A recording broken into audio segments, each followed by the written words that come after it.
Hello, brother. It is currently the 2nd of September, the year of our Lord 2016.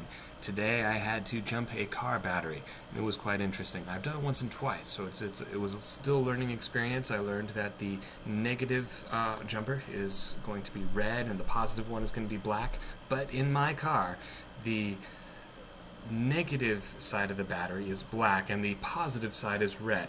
I also learned what happens if you get the two mixed up and they spark. I don't recommend doing that. It's not good. But that's not what this vlogger thing is about. So it's time to talk game.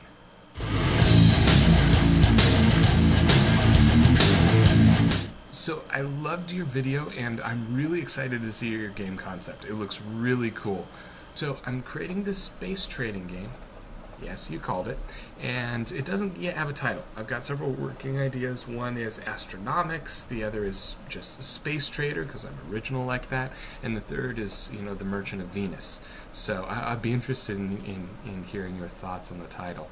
But I've gone ahead and broken out one of my old college textbooks. This is The Art of Game Design by Jesse Schell. And I really hope that's the right way to say his name, because he is an awesome author. This is a really good book. I took some time to do some concept-y stuff and write some stuff down, and so I've got that here. Hopefully it is showing the right way. It looks like Linux does this a little bit better than the Windows app. So what I did is I wrote out the concept for my game, the experience that I want the player to have. Kind of like how you go to Disneyland and you get on that Pirates of the Caribbean ride. We don't go on there just because it's a roller coaster in the dark. That's nice, but when you add the pirates, that's what really makes the ride memorable. So I'm going for an experience of being a trader. Where you get to wander around the galaxy, and there's the potential of making a fortune or losing a fortune around every corner.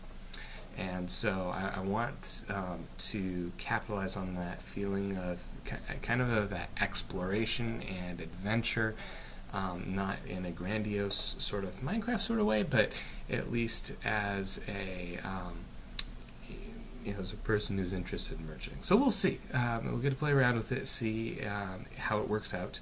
But as I said, I split into 4 areas, and they're arranged like they are in the book, with the most visible one on top and the least visible on the bottom. So for aesthetics, this is an important part of the game. I feel that if if any of these get neglected, the game's going to be lame.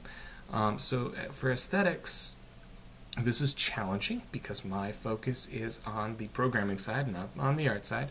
I'm going to try and play around, though, with some of that triangle-y art. I don't know if you've seen it. It's sort of abstract art. They create a bunch of triangles where each triangle is a different color, and it ends up being like a mosaic. I want to play around with that because I think that's kind of cool, and it would expand some artistic horizons. The next important part is story. And I haven't put as much thought into this as you obviously have in your game. I'm going to work the story at 2 levels. The first level is going to be as the story of your character, and how you begin on a planet that is destitute, and that sends you to the stars looking for wealth so that you can either overcome the poverty that you grow up in, or that you can come back and help your planet. You get to decide which path you want to go down. The other type of story that I want to tell is the kind of the universal story, the story of that world. So I'm definitely leaning towards the space opera side of the house, not so much the science fiction. While there's some really interesting stuff in science fiction, especially since I watched Interstellar recently, I think it would actually end up being more of a distraction than an addition to the game. The next part is the mechanics, and this is a really important part of the game, to have really solid mechanics, and this is where I'm going to try and not go bananas. So I'm going to work in basic trading and traveling mechanics, and then I'm going to start working in more things like quests, rival traders, the supply and demand and economic events. Yes, again, I know you called it. And I'm going to work all of that into the game and do that building so that I'm going to target a playable game by the end of September or mid-October, and then the other things will be icing on the cake.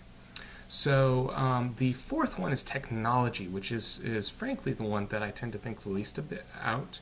I'm going to be using libgdx. It's a Java library. It is cross-platform. It's really nice, and it allows me to take the game that I'm going to make for the PC and easily port it to the web or to Android. And they actually even support iOS. I just don't have the background and the tooling to do that quickly. So from a technology standpoint, I'm going to start with a PC, and if we have time, I'm going to put it on the phone, and then it'll be kind of fun.